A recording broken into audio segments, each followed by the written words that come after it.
बहुत समय पहले की बात है। एक शहर में एक धनी साहूकार रहता था। वो शुभ अशुभ जैसी बातों पर विश्वास नहीं किया करता था। उसका विवाह एक संस्कारी कन्या से हुआ।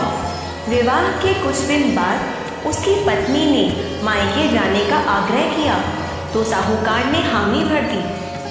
उसकी पत्नी का घर शहर से काफ़ी दूर था, इसलिए पीहर पहुँचते पहुँचते शाम हो गई। जब कुछ दिनों तक उसकी पत्नी वापस घर नहीं आई तो साहूकार उसे लेने के लिए अपने ससुराल गया। ससुराल वालों ने अपने जमाई का बड़ा आदर सत्कार किया। कुछ दिन वहीं रुकने के बाद अचानक एक दिन उसने अपने सास ससुर को अपनी पत्नी को विदा करने के लिए कहा, परंतु सास ससुर ने उसे समझाया और बोले, बेटा आज बुधवार है, किसी भी शुभ कार्य के लिए आज यात्रा नहीं करते। परंतु वो नहीं माना, जिद करके अपनी पत्नी को विदा करवाया। जब वो अपनी पत्नी को विदा कराकर शहर की ओर ला रहा था, तभी अचानक उसकी गाड़ी का टायर पंचर हो गया। उसे समझ नहीं आया कि उसकी नई गाड़ी का टायर अचानक से पंचर कैसे हो गया।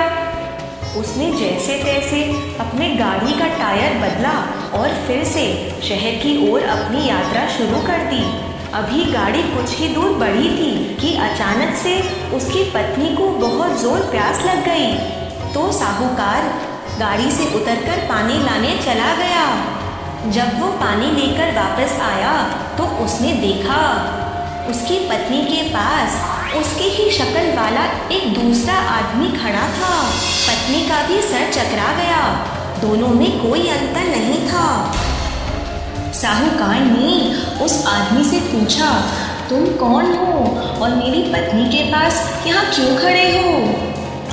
वो दूसरा आदमी बोला, अरे भाई, ये मेरी पत्नी है, मैं इसे ससुराल से विदा करवा कर लाया हूँ, लेकिन मुझसे ये सब पूछने वाले तुम कौन हो? दोनों एक दूसरे के साथ लड़ने झगड़ने लगे। तभी दो सिपाही वहाँ आए और उन दोनों को पकड़कर उस स्त्री से पूछा, इन दोनों में से तुम्हारा असली पति कौन है?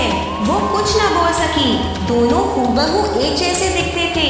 पत्नी खुद भी असमंजस में थी कि वो किसे अपना पति बताए। साहूकार ने दोनों हाथ जोड़कर भगवान से प्रार्थना करी, भगवान मेरी सहायता करो।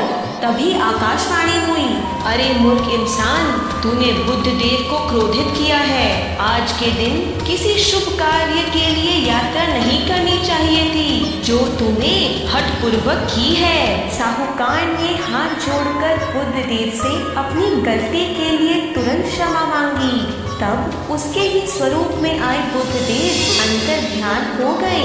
वो अपनी पत्नी के साथ घर लौट गया।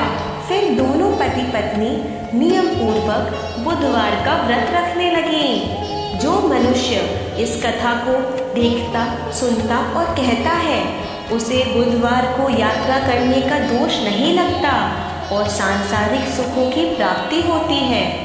बोलो बुद्ध भगवान की जय।